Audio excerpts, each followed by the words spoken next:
Okay, hey, it's Liz again, and the dear and lovely Mindy. We had 2 days off on the tour, which we have spent discovering part of America that we're not normally exposed to, although you kind of grew up with part of that America. After the big show in Cincinnati, we thought it only right that we drive to the Creation Museum. And what we thought was going to be a hilarious romp through hysteria and nuttiness was for about 5 seconds, and then it became incredibly sad as we watched the story of how creation took place through wild religious speculation, to the point where you walk in and there's dinosaurs that have saddles on them for, I guess, Adam and Eve to ride the dinosaurs. That's how they got around. That's how they got around, was on saddled dinosaurs. There wasn't one snake in the whole place. Isn't that weird? No, there was a serpent. There was a serpent. I took a photo, but it's not in the tour pictures. But it's a black glass case, and then there's a bunch of text, and then under the text is a serpent coming out from the wall, and he's red. Okay, well, and what I don't understand is, if in their world, why the serpent doesn't have legs, but that's a whole nother thing. So what we saw was a lot of dinosaurs that are sitting next to deer and birds and Adam and Eve And a gorilla. Oh, and a gorilla. There was a gorilla. Because they all lived at the same time. They all lived at the same time. Everything in the same climate and at the same time, and with Adam together and Jesus in the Bible.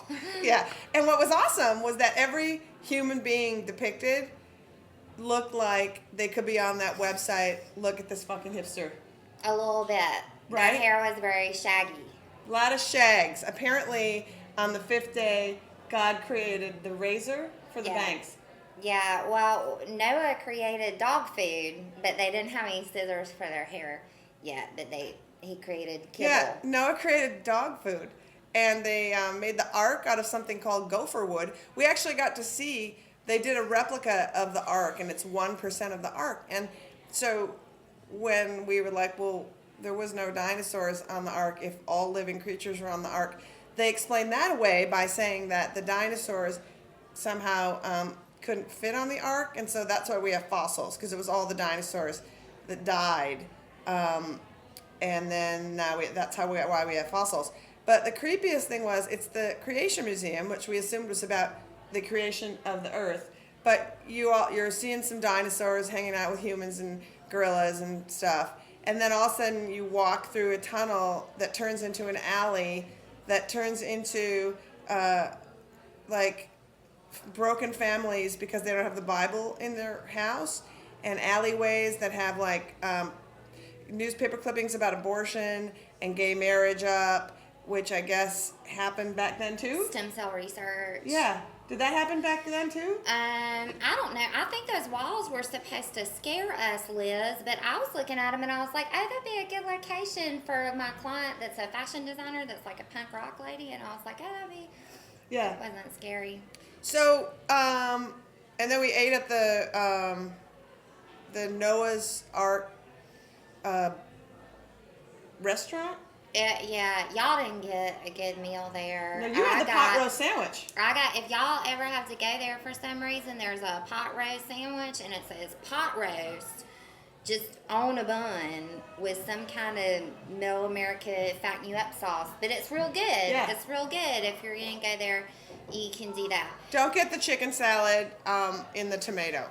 That was weird, and if that's what they ate on Noah's Ark, I understand that is why you can't have that or do that. So, but what was awesome, so we left the Creation Museum feeling kind of sad. You'll see some photographs that Mindy took. And then we ended up in Pittsburgh, and we went to the Andy Warhol Museum, which was very different. Instead of dinosaurs on saddles, you see men on saddles at the factory. Kind of sexy. It was very sexy. Paul America was so beautiful. Oh yeah, it's so true. Dennis Hopper too. Yeah, oh yeah. my God. If you have a chance and you're in Pittsburgh, go to the Andy Warhol Museum and then go load up on this sandwich at I think the place is called Parmenti's, and it's a sandwich. I had pastrami with coleslaw and French fries and something sauce on bread, and it was fucking delicious. So I'm telling you that is what you want to do. You want to go to the Warhol Museum and you want to have the pastrami sandwich with French fries on it. And if you're at the Warhol, I don't know if y'all know, but Dean and Britta did an accompaniment to 13 of the Warhol screen tests, and they're just beautiful. And I almost like walked by that and missed it, so just make sure you're aware of it. And they also have the DVD and the CD down there, and it's just so well done and it's so beautiful. So that's a reason to go in person, is to see that. And right. Yeah, so basically, if you want to see the history of evolution, start at the Creation Museum, get a little freaked out, and then evolve into the Andy Warhol Museum. So that's what we did on our day off. I loved it. It was great. After the vlog, scan Mindy's photographs because they're amazing.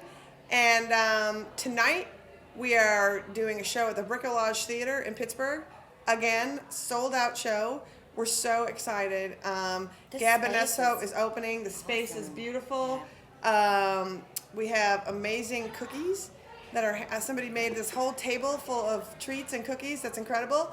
And we got about 45 minutes till showtime. So I want to post this up, and we'll be giving you a recap of the Pittsburgh show and our long drive to New York tomorrow. And we're in Boston Monday night. That's the next stop on the tour.